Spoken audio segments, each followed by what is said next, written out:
The broadcast is now starting. All attendees are in listen-only mode.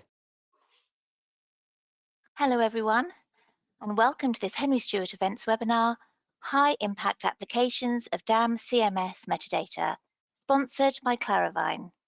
We're delighted to have a global audience of 230 attendees registered today. Please send in your questions during the presentation, and we'll answer them during the Q&A at the end. And we are recording the webinar, and you'll all be sent a link to the recording tomorrow. Now it's my great pleasure to welcome our speaker, Michael Shearer. Michael has led marketing operations teams and agencies for more than a decade, building and executing key marketing and analytics systems. He is currently head of digital marketing at Claravine, which is a leading data standardization platform, helping top global brands get the most from their marketing technology, content, and campaign investments. Thank you for joining us, Michael, and over to you. Great. Thank you so much, Jeanette. I'm excited to be here, and thank you everyone who's joined today. A little bit more about myself. I've been fortunate to be working in the digital space since 2000, starting at a company called Digital River, moving on to a variety of interesting spaces, including online ed, mobile commerce, marketing automation, and other nascent business models and software categories, at their respective times at least. It's been a long and winding road to get to where I am today, but I've learned a ton and I'm excited to now be part of Claravine and to share a little bit of my experience and what I see happening right now, especially when it comes to the application of metadata. Metadata is underrated, and saying metadata is underrated is probably understated, and yet Lucille here is annoyed with my corniness. I may not be a full-blown expert in metadata, but I've had enough firsthand experience with it to be confident, or at least hopeful, that the following presentation has many truths. In the presentation that follows, I'll address some problem areas and opportunities for improvement that I think are truly high impact, especially for larger enterprises with tons of content. So let's get started. Here are 5 areas where missing metadata impacts the bottom line. As I've explored metadata against my current and past work, I've identified these 5 ways missing metadata is detrimental. I believe there are more, but these have clear negative impacts on your digital performance. They are the lack of indexing and findability in your enterprise DAM and customer-facing search functionality, decreased visibility of key information available on key external search engines and social platforms, poor accessibility for people with disabilities, suboptimal display of content within your own managed digital experiences, and lost opportunities within recommendation engines and dynamic related content. And I'm going to go into each one now. So first, lack of indexing and findability in your DAM or CMS. One of the most common problems in the content creation process is the duplication of efforts. And that's often because people can't find what they're looking for. And they usually can't find what they're looking for because there were no standards in creating the file name, tagging, or other respective metadata. Therefore, internal DAM searches come up empty even when the file likely exists. The final impact is both time wasted and, in certain enterprises, a significant waste of money on storage costs. The second one is the visibility of key information available on external search engines and social platforms. Probably not news to many of you, but search engines and social platforms are relying more and more on metadata to enrich results in their search engine pages and feeds. Not having this rich metadata available or structured, standardized properly is going to cost you visibility, site traffic, and ultimately money from lost conversions. I understand in the race to publish large volumes of content, some of these things seem trivial, but the difference between a rich snippet on Google and a standard one is a significant variance in a click-through rate. Similar can be said for social, especially Facebook. If you're not inputting the proper metadata values that map to something like their open graph, you're missing out on optimized content formats and improved user engagement. The third is poor accessibility for people with disabilities.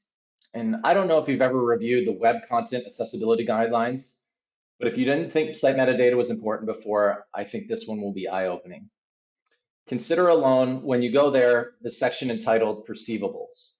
Each of those main sections, text alternative, time-based media, adaptable and distinguishable, are content objects or subsets of them that require significant metadata to be certifiably accessible.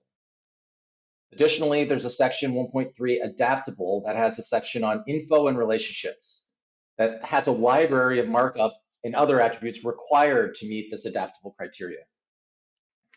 And I don't mean to alarm or create more work for you, but I do want to illustrate with a lawsuit related to not adhering to similar site accessibility standards. And this is just a quote from an article. The National Federation of the Blind versus Target Corporation set a precedent in 2008 when it agreed to settle a lawsuit alleging that its website was not accessible to the blind, agreeing to improve the website and pay $6 million into a damages fund for members of the class action lawsuit. The court also awarded $3.7 million in attorney fees. So this is a real problem that's being enforced. And I mean, that was 12 years ago. It's obviously become more and more of an issue today. As digital experiences proliferate in nearly every area of our life, we need to provide great experiences for all audiences, echoing the Internet Society's guiding principle that the Internet is for everyone. This includes the estimated 1 billion people with disabilities across the world. The fourth is suboptimal content displayed within your own managed digital experiences in rich media. Think about this. How many screen sizes, device types, or other digital engagement platforms are out there right now? Further, how many variants and components can you have in a collection of dynamic content or rich media? The answer for some large enterprises, I believe, is essentially infinite. I want to do a little exercise here. Remember the factorials in middle school math? Well, rich media combinations can lead to that. So I'm going to go through this quickly, but imagine the following rich media variants. So you're running a rich media ad.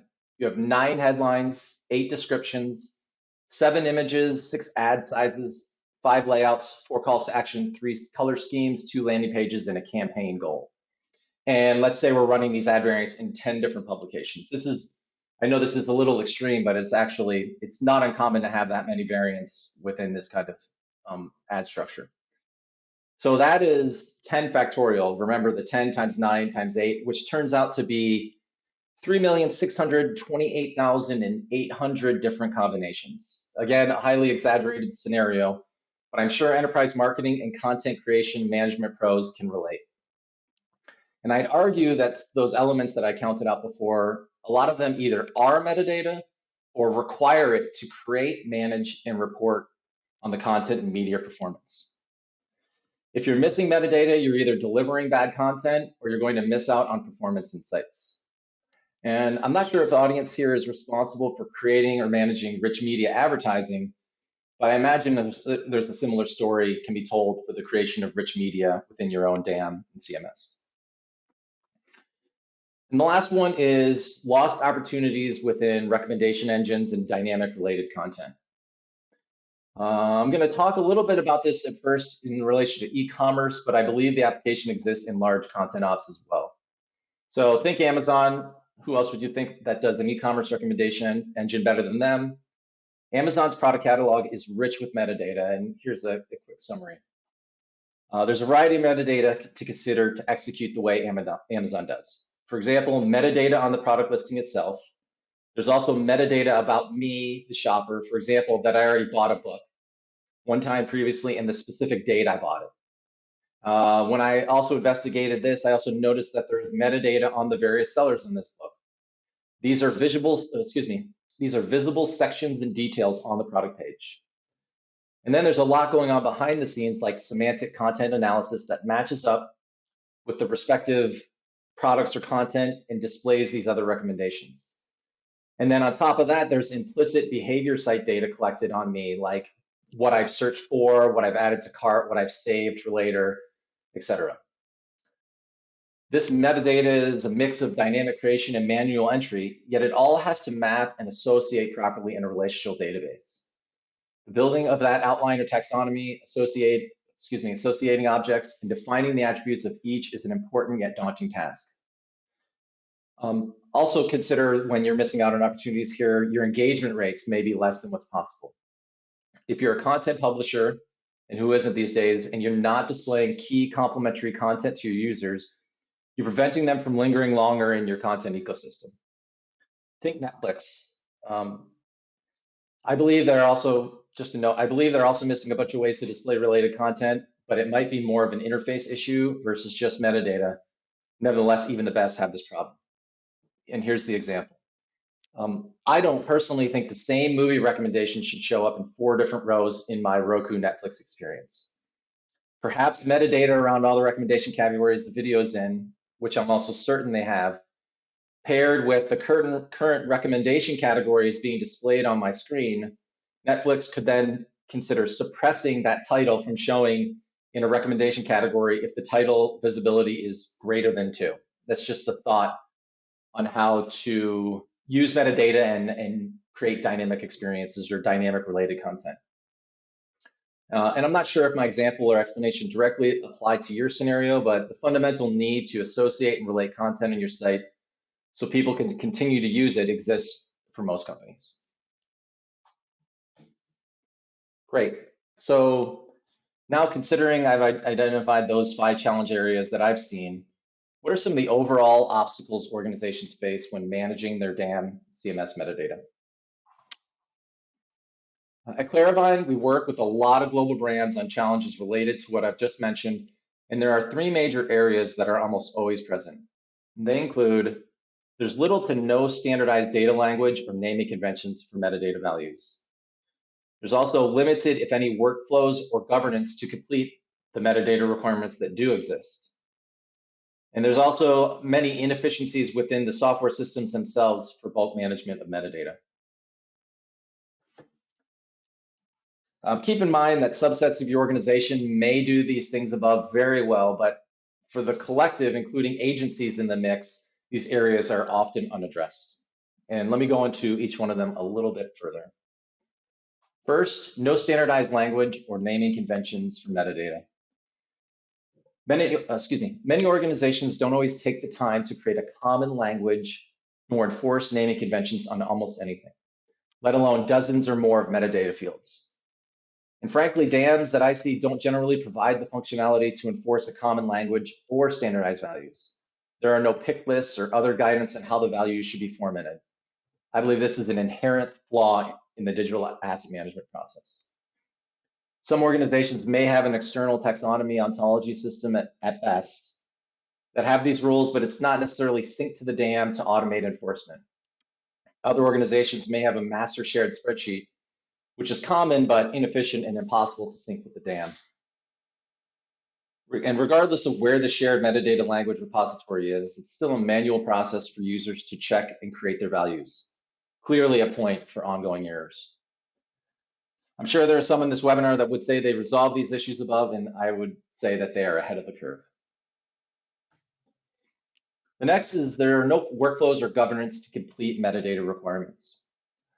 I alluded to this above, but these systems don't generally have an automated process or wizard to more efficiently create the metadata for each asset, including a governance process aside from perhaps the basic, this field is required option. Additionally, there's no interconnectedness to metadata sets so that if a value is entered in one field, the system knows to proliferate related metadata automatically into the digital asset. And there's no notification system or checks and balances for inconsistent or missing values. There are enough content directors out there who'd agree that getting alerts and summaries on newly created digital assets to audit them would be a huge benefit. And the third is inefficiencies within these systems themselves for bulk management of metadata. Consider the multiplying factors of number of assets times the number of metadata schemas you might have and the number of fields within those schemas. And this really leads to an enormous amount of metadata to be managed. Let's say you have just 1,000 digital assets, which I believe is low by most standards. And then you have 3 metadata schemas, each with 7 metadata fields. That's 21,000 data points that you need to manage. And again, I believe that's a low sample scenario. I've learned that there are DAMs that don't address this with any type of bulk editor. One that makes it very difficult to even find errors in mass, and 2, the ability to fix them. Again, this seems to me another inherent flaw in a DAM or CMS. But am I wrong? I do want to take this moment in the middle of the presentation to remind that I'm not nearly an expert compared to many that are on this call. So please share in the QA portion if there's something I've misstated or overlooked. Honestly, I'm here to not just share my knowledge, but learn from you all as well. So moving on, I hope I've identified at least one area you can agree is a big problem. I'd like to explain this a little differently to now identify some areas you can optimize your metadata in that are truly meaningful to your company's performance. There are 6 ways that I see, at least, to get the most from your DAM CMS metadata. Considering that all that I've already presented, they include your site search or your faceted search and filters. Again, going back to your internal DAM CMS search utilities, your user-facing web and app presentation layer, data layer optimization opportunities, search engine optimization, and content performance analysis. These are the 6 examples I've identified. I'm sure there are others.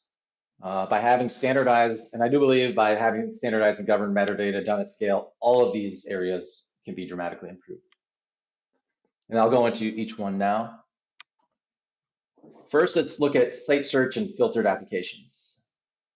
These site and faceted search tools have become an essential functionality to websites, especially businesses that have large volumes of customer-facing content and large catalog e-commerce sites. Also, I don't want to assume everyone knows what faceted search is, but it's essentially the filters you can apply to refine these searches, like on the left-hand side of Amazon when you're drilling down in their product catalog. Ideally, all the content in your database that customers interact with has metadata that's associated and attached to your site's filters and faceted searches. If this metadata is overlooked, key content or products may be missing when your user chooses a specific filter criteria, and content and products may also be missing from related items sections. Having tools to recognize incomplete content and product metadata values can help fix issues around missing metadata. Again, I want to reference back to the metadata schema and respective field sets we talked about. Faceted search is often dynamic based on category. Different categories are going to require different schemas and fields. And then the multiplier issue I discussed earlier is an effect here. It can be resolved with better enforcement of standards and governance. You need to be able to control the ability to update a large set of metadata values with ease, and not just for existing values. What if the team who owns the faceted search wanted to implement another filter criteria, and that field requires data values across hundreds or thousands of records? Being able to bulk edit here is essential. And so if this was a priority project for me, my next step would be a content audit. If not easily done in a DAM or CMS, I would dump a table into something like Google Sheets, being sure that when I do that data dump to include all metadata fields, and then run filters on fields to look for blanks or odd values. Further, I'd go look at existing faceted search you have and first evaluate those particular fields in your content audit, and 2, think through what additional values, if present in that faceted search, would make this search function even more usable for your customers. The next one I want to talk about is your internal DAM and CMS search utilities. This problem is likely the most obvious one, but considering we still see it regularly here at Claravine, I think it was worth a highlight. By implementing standards and workflows around metadata creation, your whole organization can save time searching and save even more time avoiding repeat work. Considering the content production output of large enterprises, we know this is a costly problem. While it can be difficult to create a standard naming convention and apply consistent metadata, when this is applied, it does help lay the foundation for discovery and using assets. And then also just consider that in some instances, there is more to finding data than through just searching just a name or a common field value, but more complex scenarios like understanding what content should be used in certain business scenarios or for certain personas or site visitors. Take a PDF as an example, and there might be certain times these assets should be used in the sales cycle. With the application of more thorough metadata, this type of information becomes more easily discoverable and then foundational for getting the right piece of content for the right situation quickly. And so again, priority project, where if this was one for me, where would I start? Something I consider is actually surveying DAM CMS users and ask them if in the past 60 days, if they did a search in the DAM or CMS and the results ever came up empty. And additionally, how many times that may have happened. And then further ask your content creators if they've had to create or load a duplicate asset into one of your systems because someone could not find the original. And then more advanced application here was wondering if there are any tools that allow you to user behavior analytics within your own DAM and CMS. If you have a homegrown system, I'm sure it's possible, but if you're using a cloud DAM or CMS, you may have to push your vendor for a feature like that. The third opportunity is your user-facing web and app presentation layer. So not only is metadata useful for search enhancements and both internal and external, honestly, a lot of metadata is used at the presentation layer on product listings, articles, events, recipes, etc. Every attribute attached to a piece of content or product can, in theory, be used in the presentation layer of your site, mobile app, and so forth. Again, think about the Netflix recommendation engine. I don't understand exactly how it works, but they likely have standards when applying all of the content tags. A team of editorial users watching every minute and tagging, and I honestly don't see how they can do this tagging in an unstructured way, but maybe they do. Nevertheless, what they're doing is applying all kinds of metadata tagging to the content so they can create large buckets of what they call taste communities. But they don't just use this stuff behind the scenes to serve up their recommendations. They roll it up into often rather descriptive genre combinations like biographical tortured genius movies and understated independently dysfunctional family dramas. And that's more of an advanced example, but the same is true for recipe sites and all the metadata that is displayed to the user so they can understand how hard making an easy mini quiche actually is. And then the same is true for product catalogs, digital libraries like archive.org and so on. They all store metadata related to individual pieces of content, then display that content in easy to read and unique ways to improve the user's experience. I do think improving this one is complicated though. I'd probably look to your site's architect or your UX team to see if there's a website redesign planned or a proposed blueprint or taxonomy for one. And then if available, look through those documents to see how your content and respective metadata is intended for use. And just a book call out here, a great book on this is actually called Designing Connected Content. Our organization personally is going through a site re-architecture and build out, and this book provided actually a fantastic framework to approach it. It goes way beyond the presentation layer, but I believe it would be insightful to many professionals on the call today. Next is data layer optimization. So this is a little bit of an advanced topic, but prior to joining Claravine, I did work at an agency where we would actually configure the data layer for things like event-based analytics, as well as profile enrichment in marketing automation and CRMs. And we actually used a lot of metadata associated with content and assets on the page to pull off some rather advanced analytics and automation functions. As sites become more interactive, we're going to require more event-based tracking, customer journey analytics, which requires the respective data to really capture details of the user engagement. A lot of these details and variables that get stored actually come from metadata related to the content, products, digital item that the user engaged with. So if you ever go behind the scenes in some of these customer journey analytics tools, you will see the ways that your metadata, the ways that the metadata you're responsible for is used in in-depth analytics. In the screenshot on the slide, we're using e-commerce as an example, and you can see the technical configuration that there are these product attributes or metadata for ID, category, description. But the same could be true for non-e-commerce. Change that order complete value to video watched, and then it's a digital asset you're responsible for. And then think of all the metadata values your analytics team might want to store about that particular video, like the title, genre, rating, if captions were used, who created it, if it's associated with a campaign, etc. All of those metadata values are now being passed into customer journey analytics. However, to build this, though it does require serious cross collaboration and understanding. So I can almost guarantee this is not something that is incredibly mature in most organizations and is a priority project for the analytics team. So try to find out if your analytics team's built out an event tracking plan or schema. Keep in mind they may be building that plan only based on what they already can see. You could come in as an expert in your content or digital assets and say, wait, we have all of this metadata that might be useful for event tracking. Alternatively, what if we created some additional metadata attached to the content people are interacting with?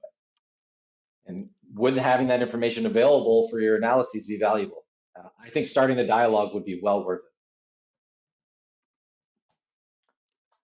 Next in line is SEO, and I've had a long history with SEO. Been fortunate to get into it in the early 2000s, and it's evolved significantly over time. And I wanted to honestly just highlight one key area to optimize your metadata for SEO value.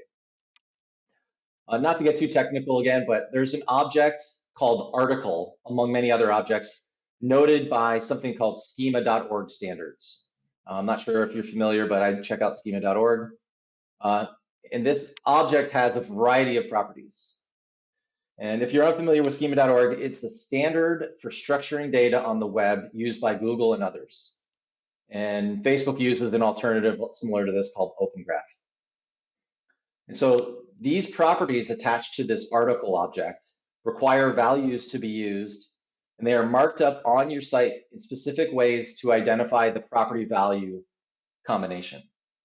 And by marking up your articles in this way, you're actually providing these third-party sites like Google very specific and structured data about your content that can then be utilized in search results. And this isn't just applicable to articles, but videos, images, and many others. This structured data is what helps you get those rich snippets that allows you to stand out on the search engine result pages. Again, schema.org is a huge resource for this.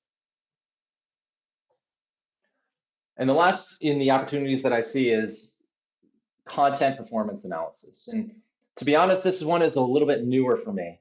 From all the other items that I've just mentioned, I've actually had direct experience either building, auditing, or managing them. This one I actually haven't gotten my hands dirty with yet, but I know it's possible.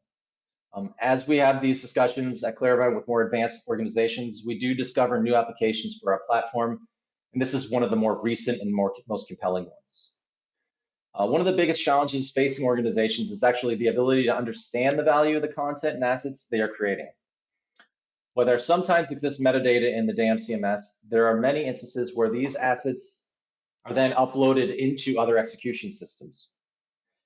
The native IDs, which are associated and created in these systems, are only really able to be associated to marketing activities by the teams creating these experiences.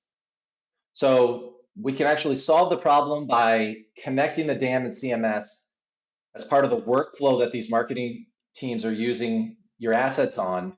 And by associating the two, we can actually connect the execution systems, the DAM systems, and the analytics systems to then see how your individual content is used and performing across all your different campaigns.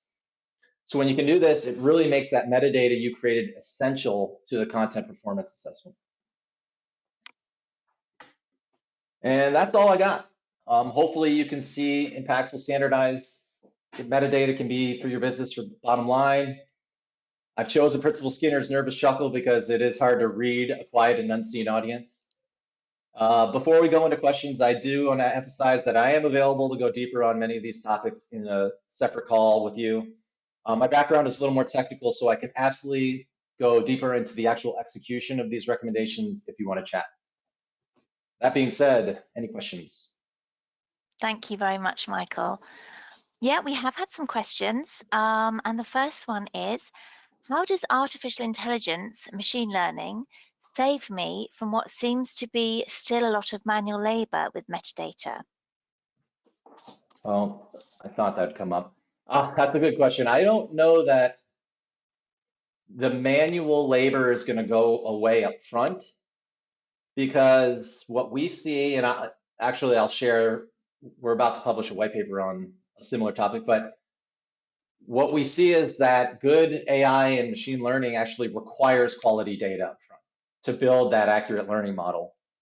And so really it's the responsibility of creating that good metadata up front that then teaches these systems how to learn. And then from there, some of the manual labor should go away. I hope that makes sense. And I can talk about that more with whoever asked it. Thank you. Okay, and the next question is, what do you mean by data standards? Okay, good question. I guess in the most simplistic form, I would say data standards are the your organization's agreed upon collection of naming conventions and the values within, and perhaps maybe the rules of creating those. And so by having them in place and everybody globally is using them, everything that follows, like the customer experiences and your digital analytics, will benefit. So, I mean, when your data quality is high and the data flow is accurate, you're going to reap the rewards. Great. Somebody missed the beginning of the session and just wanted to know if you could quickly go over the first problem that you listed that most dams don't answer. That most dams don't answer? Yes, I think you were listing the problems and they missed the very first one you mentioned. Oh, I think of that one was the internal dam search, if I'm not mistaken. Okay, And thank you. then just the idea, yeah, so it's the internal dam search, basically, that people, your users who are actually using your dam to find existing content and assets that have been created, often come up with empty results. So whether it's because it wasn't thoroughly tagged or there's missing metadata, when these users can't find what they're looking for and it already exists, somebody is going to have to, they're wasting time searching, and then they're also going to have to ask somebody to create the work again. So it's the cost is also the duplicative effort. Thank you. And then also the same person's asked, are there any industries with metadata schema standards already created? Any industry, I mean, I guess when I've done my research on this, like, it's outside of marketing and such, but like the EPA is a great example of data standards and the application therein. So if anything, like, they might be a good model for that. Maybe I don't know if that exactly answers the question, but if you're looking for maybe a model of a mature data standards environment, that would be one of them. Thank you. And then we've got a couple of comments as opposed to questions, which I think is quite useful. Cool. I'm ready And to take somebody notes. yeah, somebody said metadata standards and best practices are inherent in the governance of DAM or CMS to achieve findability of assets and most other information needs of the organization. So that's the first comment. Okay. And then someone else has said, is it better to train all users to ask for specific terms, or better to make uploaders mass apply different iterations, i.e., we have an icon of a female stick figure. Does that need to be tagged woman, woman, woman, female, lady? So that's kind of the project up front, is like the agreed upon, getting the cross-functional teams to agree upon what are the rules there for the data standards and ultimately the taxonomy, and then decide what those values are. So it really is an exercise in creating the definitions up front, and then getting everybody to understand, and that's where things like pick lists come into play. It's like, if it's an open text field, that's where the variance might cause problems. But if in that example, if it's just a pick list, you can only choose one of those that technically all means the same thing, and that's how you alleviate some of the data inconsistencies. Great. So any more questions from the audience, send them now. If not, I think we'll draw it to a close. Michael, did you have anything further to say before we No, finish? no, we'll follow up with the recording, and obviously you have my contact information to reach out, and just was glad to be here. Thank you so much. Thank you. Thanks, everybody. Oh, quick questions come through. Are you happy to take that, Michael? Which one is it? I see a list of them. Is one at the bottom? Yeah, down at the bottom. Any exciting developments in metadata alignment and maintenance? We can follow up offline if you want. Yeah, I'll follow up offline on that one. Okay, that sounds good. Thanks, everybody. We'll see you on the next webinars and online courses attendees. Thanks for joining. Bye.